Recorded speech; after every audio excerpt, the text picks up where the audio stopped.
One of my communities was of the understanding that because they were building a new water district, that they were ineligible to apply because the funding criteria specified that it was for existing systems. And that was a barrier to addressing an environmental concern. And so I would ask that maybe we look at, at least a portion of it to allow grant funding to go to projects that are not existing municipal water systems, to address kind of the areas like mine that most of the area isn't covered by water districts. In addition, when we're looking, I'm absolutely sensitive to those communities that rank highly in terms of poverty and the problems with the water quality in their area. But now we also have a situation where even with EFC and USDA bundled financing, there is still a gap. So it was great to see that the $50 million leveraged $440 million in projects. But I would submit that there are other projects out there that are nearly all the way funded, but without grant funding, they do not meet the controller's calculation for, the income of the people in the district. So it seems like maybe our scoring on income is out of whack when the controller says, no, you need more grant funding in order to make this work. So I would suggest that there are a couple of areas there, in terms of addressing water issues outside of existing districts and the gap in actually having a project be able to move forward and meet the income guidelines that the controller's office requires.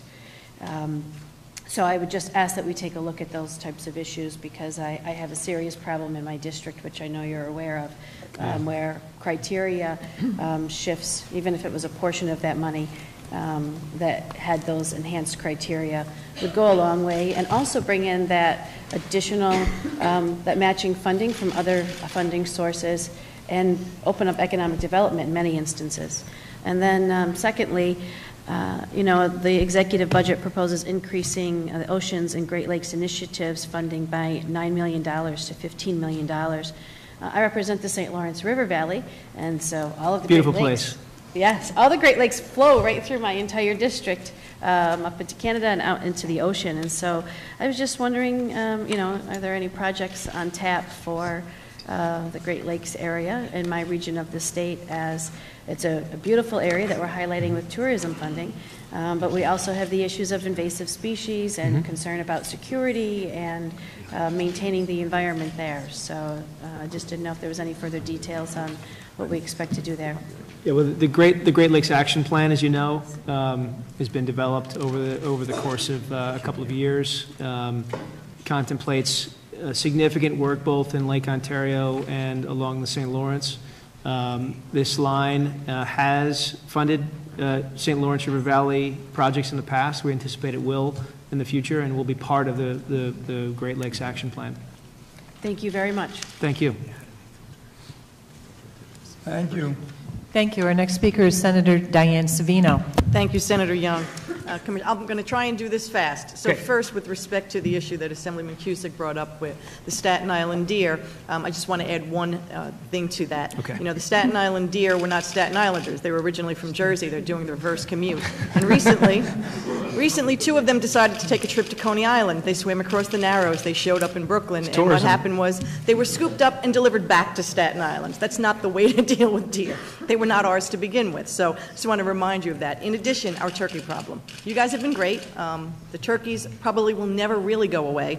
But whenever we find a farm upstate that's willing to accept the turkeys, the regulations in order for them to accept them are a little bit ridiculous. They have to put up a fence. They have to add barbed wire. So it's a disincentive to anybody to take them. And as you know, the turkeys are a real problem.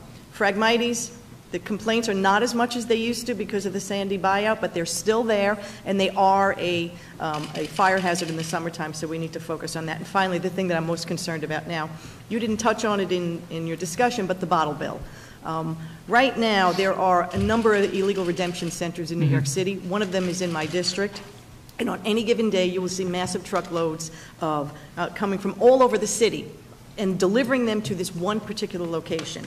Your agencies actually investigated it and found that they were engaging in an illegal redemption. Their activity, which forced a wholesaler on Staten Island to accept deposits that he did not initiate, forced him to go out of business. He could no longer afford it. He sold his distributorship, which had been in business in his family for 30 years, back to Anheuser-Busch. Something has to be done about the illegal redemption centers and the double redemption that's happening. In addition, there are people every morning who walk up and down the streets in New York City, especially in Staten Island where people put their blue cans out. They are taking the cans out of people's residential boxes, also taking it out of the city's revenue stream. It should be illegal to do that. We have to crack down on this. If the bottle bill is going to work, everyone has to be on the same page, and there has to be enforcement. We cannot drive businesses out because they're being forced to take in product that they did not initiate. So we need your help on this. I know it's also an issue of local enforcement with sanitation, but there has to be a discussion with Catherine Garcia. She is as frustrated as we are because she's seeing the city's revenue disappear out of the blue boxes. So we need to take a look at this with fresh eyes and figure out how to solve this problem. Thank you. We'd be happy to do that with you. Done. Thank you. Thank you. Assemblyman Steck. Thank you, Chairman. Hello, Commissioner. Someone? My time's limited, so I'll jump right in here, but I first want to echo what Chairman Engelbright and Senator Little pointed out and others about the importance of aquatic invasive species, certainly in my district. And I appreciate the Chairman coming up, as he did last summer, to see firsthand a few bodies of water in the district. But you know, I'm a strong advocate for this, and I think that we need to make sure that we're looking statewide. I'd like to see more efforts put into eradication.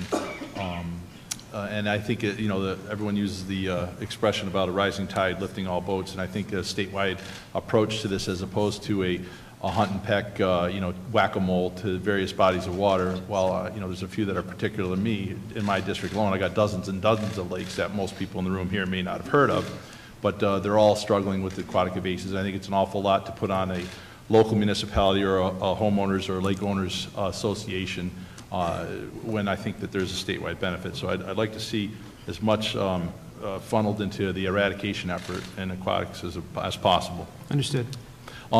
First question I'd like to ask, though, getting back to the EPF, and we've talked a little bit about the $75 million that's in place for water projects, but I'd like to talk about sewer projects and funding for sewer projects. In particular, I know that it's been identified that there's a multi-billion-dollar need statewide in both water and wastewater infrastructure in the state.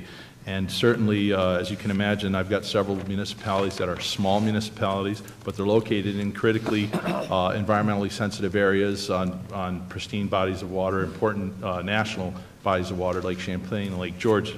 But the economies of scale are not there as they are in urban areas to make sewer easy to pay for.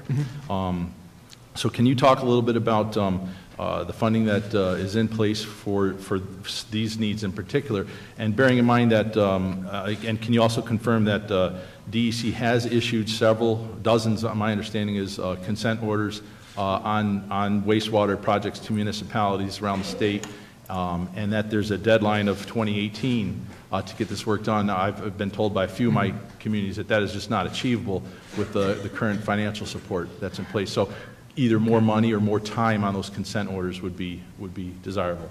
Understood. First of all, on Water Infrastructure Improvement Act, just to make clear, that provides money not just for drinking water, but also for wastewater. Okay. So the $75 million this year that we would be adding to, we propose to add to with the $100 extra million, would go on a 60-40 split as it did last year, wastewater, drinking water. So we handle with the EFC the wastewater side.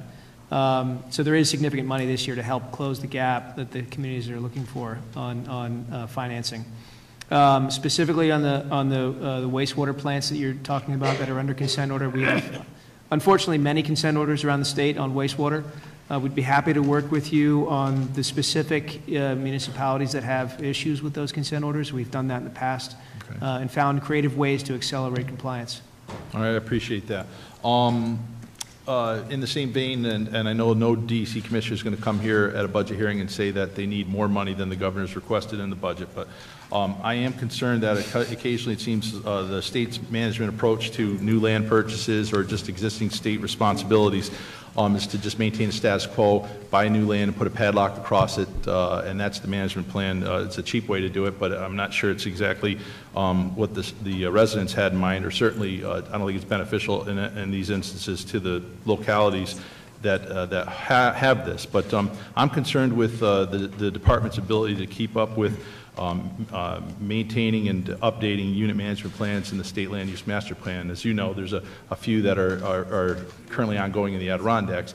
In my opinion, they've been going on far longer than they should, and it's either a political issue or it's a funding issue that I think is at the root here of what the holdup is. So are you adequately staffed to maintain this? Because the status quo may be desirable to some in this room, but to the people that I represent, you know, the localities, these changes will make a difference economically to the communities in the Adirondacks. Well, I can tell you this, Assemblyman, we developed a fairly aggressive approach to tapping into the UMPs that have been lingering for many years. We have a lean process underway that will focus specifically on the UMPs to make sure those move more quickly. And yes, you're right, some of them are politically charged, but that hasn't stopped us from confronting some of the issues and trying to find balance. We are adequately staffed to manage projects. Our goal is, again, with any of our acquisition projects, to ensure we have a balanced approach that you know, is not a padlock approach, that we have protections and use, because we know it's important for the communities in the Adirondacks and, frankly, elsewhere in the state. All right, thank you. My time's up. Thank you. Thank you. Thank you. Thank you very much. Our next speaker is Senator Liz Krueger. Thank you. Following up on several questions. So there was a discussion about taking some of the RGGI funds for non-traditional RGGI purposes, and actually my colleague Senator Hoylman raised the point that we were actually paying for some environmental tax exemptions and credits by drawing down on RGGI. We have over $26 billion worth of tax exemptions and credits in the laws of New York State, the tax code. This is the first time I've ever seen our need to pay for them by drawing down from some other program. Can you explain to me why we feel the need to reimburse ourselves from RGGI for these tax exemptions when we don't, for example, deal with that for over $1.6 billion in fossil fuel-related tax credits in this state? Well, just to clarify, this is actually the second year where we would propose to use RGGI funds for this purpose. We did that last year as well. Look, we believe the RGGI is designed to help reduce carbon emissions in New York State. The tax credit program is also designed to reduce carbon emissions in New York State by getting solar and other renewables to homes. So there's a natural marriage of interest there between the two. So I would disagree that it's not an inappropriate use of RGGI funds.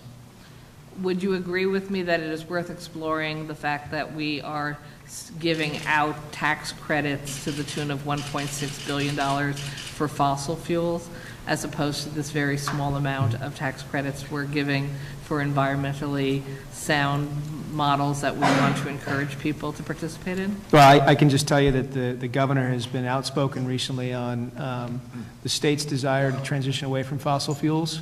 We have my colleagues will be testifying to that later today on their efforts. All options are available to us, and we'll ensure that the state is acting appropriately in the long term. For the long term. So I think everybody is focused from the news now on issues with drinking water and the risks that may be facing our communities. Obviously, you had a press announcement yesterday about intervening with the problems in Hoosick Falls. Hoosick, did I say that correctly? Thank you. which was a specific chemical contamination. No one who's aware of anything going on in the world is not aware about the Flint, Michigan crisis, which is an issue of lead through corrosion in the pipes. What does the state, and we've had quite a bit of discussion about infrastructure monies for water. Sure. For fixing problems when we see them, and it's great that we're seeing the increase. I applaud the governor. I suspect it's a drop in the bucket, bad pun, compared to where we might need to go. How do citizens find out and make sure that they are not in the situation of the people of Hoosick Falls or any other part of the state? Can they contact you to test their water when they worry there's something going on? Well, look, we have a strong relationship with the Department of Health. The Department of Health really is the frontline state agency that deals with drinking water, so I would defer questions to them. And they have been making themselves available statewide for those types of questions. So I know in New York City, if I have a concern about my water, I can contact the city DEC. DEP. Right. Excuse me, DEP. Sorry. And they send me a kit, and I pour some of my house water into it, and I send it back, and they do an evaluation. Is there an equivalent model for the people in the rest of the state? I would have to check with Dr. Zucker. I don't believe that the DOH has that program, but we should check with him. Do you think it would be a good idea at this point in history? Well, I used to be a homeowner in New York City, and that was effective when I was there. I tested my pipes that way. I think it would be a good idea for everyone in the state of New York to be reassured that the water they're drinking from their taps is not going to poison them or their children. I would agree. There was a question earlier about continuing the brownfields program, and the answer was we're not making any changes. Can you estimate for me how much we're spending in tax credits for the current brownfield program now? I'd have to get back to you with the statistics on that. I know it's been a very successful program over its years, and the changes that we made last year with the legislature were very responsible changes in reducing some of the fraud that had occurred within the account. We have a regular flow of applications now coming in. The new changes to the regulations have taken effect, and it's a well-functioning program, but I can get you the details on all of that. I'd appreciate Sure. the comparison charts of the old program. Absolutely. And where we're going. We'll get it to you. Thank you. Thank you, Senator. Thank you. Assemblywoman Lifton. Good morning, Commissioner. Assemblywoman. Good morning. I know that you have a lot of responsibilities on your plate, clearly, at DEC, but can I ask you if you agree with me that climate change is the biggest problem we face as a state, as a country? Would you agree with me that indeed it's a crisis that we're facing? I would. There's, in my view, no greater threat to the long-term survivability of the human race than climate change. Thank you, Commissioner. So to follow up on that, as you know, I'm sure, executive order in 2009 said we're going to have a climate action panel, we're going to create a climate action plan. In 2010, we had a draft plan that went out for comment, but it's never been finalized. 6 years later, we still don't have a climate action plan. Is there a plan? Is there a plan in the making? Is there a plan to have a plan? Last year, when I asked the commissioner, he said we've been very busy doing the regulations to do the adaptions, the new law that we passed. Much needed, implying that we don't have enough staff really at DEC to do this job, but where are we now on having staff at DEC working to produce a real climate action plan for the state? Well, I would say that the concept of a climate action plan has passed us. We are now focused on action, and our state agencies, DEC, NYSERDA, DPS, in the last year have laid out really one of the most ambitious plans to reduce the amount of carbon that the state produces, both through the state energy plan, the reforming the energy vision process, the lowering of the RGGI cap, the amount of money we put into resiliency, both through Sandy dollars and now through the EPF. We've moved past planning, and we're actually in implementation right now. We've set goals to reduce carbon that will be binding by 2030. We've We've gone beyond that for 2050, 80% reduction in carbon. These aren't just goals. You know, the governor, I don't like to see plans sitting on shelves and goals that without any teeth behind them. Our focus has been... I'm sorry, would you repeat what you just said? We don't, the last sentence, I'm sorry, I missed, there was a lot of commotion. Our focus is not on plans, but on implementation. And I have no desire to see a plan sit on a shelf. I want to see action and results. Well, I agree that action is very important, Right. but, you know, it's great to have goals. Goals are critical. But to get to a goal, you have to have a clear plan, right? You have to have, what we have now feels fragmented to me. I, as a state legislator, trying to keep track of it. REV, State Energy Plan, now we have a climate mitigation adaptation program of some sort. Lots of different programs. They all seem like good tools to go forward, but it seems to me that to get to goals, you have to have some sort of clear plan in place. And I would hope, given what came out of Paris with a lot of talk about 1.5 rather than 2 as the goal, we really have to step up our efforts, that we ought to be front-loading any goals and activities we have. But the tools are great, but it seems like you can't build a house without the actual plans for the house. Understood. Well, listen, So- I believe this may be a question of messaging, right? We are doing a great deal. We want to do more. We're putting out, I would think some of the most ambitious announcements and commitments. We want to ensure the public understands that. The governor, certainly the governor talking about it as he has recently, is helping to hone all of the actions that we're doing, really, frankly, statewide. It's not just DEC and NYSERDA. It's ag and markets, it's parks. We're one government looking to address one of the most pressing crises of our time. And if it's not being communicated in such a way as to be understandable, then we'll have to double down on that. But I'm confident we are heading in one of the more ambitious directions in the nation right now. Can we expect the DEC to issue draft regulations that will set RGGI-like carbon pollution limits for other sectors other than the energy sector?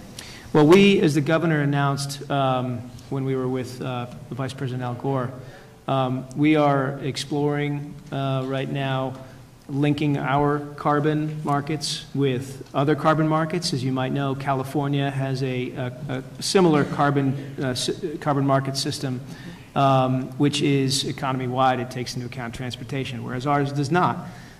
We need to think through all the various pitfalls of linking that system together. It's an exploration we're having right now with our counterparts in California. It's not an easy thing to merge two very different systems, but we are open to making sure that we have the most aggressive carbon market system in New York State, knowing that we are a part of a multi-state organization of RGGI states. Thank you, Commissioner. Thank you, ma'am. Thank you. Our next speaker is Senator Phil Boyle. Thank you, Chairwoman. Thank you, Commissioner. Senator? First, I'd like to commend you on a great increase on the Environmental Protection Fund. That's great to see, and look forward to working with you to make sure that tries to stay in there. Thank you. The other issue is deer. And Staten Island has deer. I represent Fire Island, and we have a lot of deer. The federal government has come up with a plan, evidently, still in the final stages of culling the herd through shooting them, which is making the constituents very upset. They've tried that 20-some-odd years ago, and it didn't go over well at all. That's not your issue, I understand. But what the DEC does in New York, and I have dealt with the department over a number of years, is the four-poster. If you're familiar with this, it's a machine that you can get food for the deer, corn, they rub the ear against it, and it kills the ticks, which is the most significant thing when you're having a problem with deer. Lyme disease was a rampant problem 20 years ago, 15 years ago. Now, people that live there tell me that the ticks are almost non-existent. It is a great way of killing the ticks and stopping Lyme disease from spreading. That's great. The DEC has had a problem with some of the medication and the drugs that are used. So I know you're probably not familiar with it in your new position, but please look into it. It's called the four-poster machine, and have your staff brief you on it. Will do, sir. Thank you. Thank you, Senator. Assemblyman Crouch. Yes, thank you, Commissioner. Good to see you here. Thank you. Couple things. The tire recycling fee, $2.50. How much does that generate on an annual basis? It's $2.50 a fee. Do you know what it's $25 to $26 million a year. 25 million? Yes. Years ago, the annual waste tire stream was about 30 million tires a year. Are we not getting some of the fees or in collection, or people buying their tires out of state? You know, No, I don't believe so, sir. I believe it's actually gone up, hasn't it? Yeah. It's, the collections have gone up. okay. What does that go for? What does that utilize for in the budget? Well, as you might know, we've had tremendous success in remediating tire piles around the state. I think over the course of the Waste Tire Fund, 159 sites around the state we've cleaned up, the $125 million to do so. There are a number of sites that remain unremediated. We find new ones, we find expanded ones regularly. So the fund goes to keep the state protected from those waste tire piles. Okay. Does it go for staff, or does it always go for these programs? As you might know, the account certainly helps our solid waste team. It does go for staff, and it supports the work that the staff does on waste tires and other wastes. Does anything go to promote more recycling programs? Something that, if you're making a widget out of a tire or some other product, does anything go for that type of support? We have certainly the municipal waste and recycling line, and the EPF it goes to providing grants for recycling around the state. We promote recycling around the state through a number of our different programmatic activities that are but not just tire recycling. Not just the waste tire initiative. No. Yeah. Okay. The number of forest rangers. Are you increasing the number of forest rangers in your budget? Well, we're adding a class. We're actually having a class begin in, I believe, exactly a month from today. Our first class starts. That's going to it's going to begin recovering the numbers slightly of the rangers and ECOs. So hopefully that class will, after 6 months, produce some of our the next wave of our finest. Mm-hmm. Okay. I've had a lot of loggers in my district express concern that there's good solid trees that are not being taken care of on state lands. They're basically rotting on the stump. They should be cut. And I've always been concerned about how the state manages its state forest lands. If you got good timber out there that's dollars that the state could take advantage of. And as we cut our forest, the state should be a model for forest management. Mm-hmm. And as you know, mature forests really don't support wildlife. It's got to be, have some cutting done so you've got younger growth to support the wildlife. So I just encourage increasing our foresters so we can properly manage our state forests and get some of this timber out for bid. The state needs the revenue, as we know. So I just, you're new on board, and I just want to make that statement that I firmly believe we need to manage our state forest properly. I would agree with you. Right. Thank you. Thank you. Thank you. We've been joined by Assemblyman Abenati. Thank you very much. Thank you very much. I did have a couple of questions, and then I think Senator O'Mara would like to clean that up, or clean up, whatever.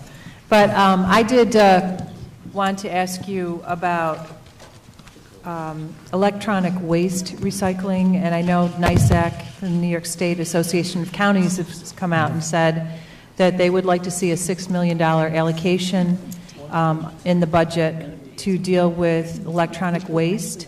And it is a major problem. And in fact, I know in my district, for example, cathode ray tubes from televisions are a problem. And originally, when the legislature took action on this, it was to require the manufacturers to handle the issue. Unfortunately, that is not happening. And this is a dead technology, as you know. It has environmental concerns. And I was just wanting to get your thoughts on how to handle this, because if there is money in the budget, I think it would be well spent to get this electronic waste out of our environment. We certainly agree, Senator. The good news on e-waste is that people are turning in their e-waste by and large. The more troubling news is that sometimes the requirements aren't really well embraced by the manufacturers. So we're working with the manufacturers right now. I've convened my team to discuss ways in which we can improve their understanding of how to comply with the law. We do have a number of investigations done throughout the course of the year to ensure compliance. I certainly understand the issue of the cathode ray tube. It's a large, heavy piece of glass that is often difficult to recycle. It's trouble to handle, trouble to deal with, and the markets aren't really well established. So, our approach is we need to ensure compliance. We need to ensure that they understand how to comply with the law, and by they I mean the companies, and that communities are given resources. And we're certainly exploring the ways in which we might be able to support them. But even with recyclers, what happens is that if they're taking recycled materials, they'll charge the consumer to drop it off, and the consumer obviously does not want to have to pay for that. They just want to get rid of it. So I think it's an issue that we should explore some more and see if there's some solutions that we can come to. Also quickly, as you heard today, there's so much interest in clean water, and I'm glad to see that the governor has added to the fund. We were here till very late last night. In fact, somebody said that the first meeting of the state legislature was in 1780 on that date yesterday, and we all felt like we had been there since 1780 because the proceedings went on so long. But I bring that up because, as we know, New York has such a rich history. We're one of the oldest states, one of the first states settled. And as a result, our infrastructure is old. And so many communities that are cash-strapped do not fix their infrastructure. And I have communities that wait more than 100 years to upgrade their water systems, upgrade their sewer systems. And as a result, there are a lot of issues. You said that there was about $50 million, I believe, that was unspent from the EFC last year. And my question is, have we done any kind of inventory on the water and sewer systems in the communities across the state? And if we have, is there any way that we can be more proactive in helping these communities address their problems? Because what I see is they allow it to get to the point of failure, then their consent orders, then their environmental issues, and their fiscal issues. Communities feel like they're going bankrupt as a result of this. Taxes go up. And it's a big problem, obviously. So is there any kind of central list of these systems in communities across the state? And if there isn't, is there something that we can do to be more on the ball? Yes, Senator, there is a centralized list. I mean, the Environmental Facilities Corporation, which I'm chair of, maintains a list both of the drinking water systems and the wastewater systems that have either evinced some sort of interest in getting financing or have gotten financing. We know where the problems are. This is really needs to be, the solutions need to be partnership based. The state can hopefully provide more resources this year through our legislation. But the municipalities obviously need to step up when they can and when they're able to. And we have staff both in my department, the DEC, as well as EFC, who are trying to get ahead of the ball, right? We want to get ahead and promote education, promote awareness of the resources that are available so that we can begin fixing problems before they become health problems or wastewater problems. And if we quantified the amount of money it would take to fix all of these systems across the state? Well, Senator, I only saw what was put out years ago, that this is a $36 billion infrastructure need. And I don't profess to understand the accuracy of that number, but I think all of us agree that it's a big number. It's enormous.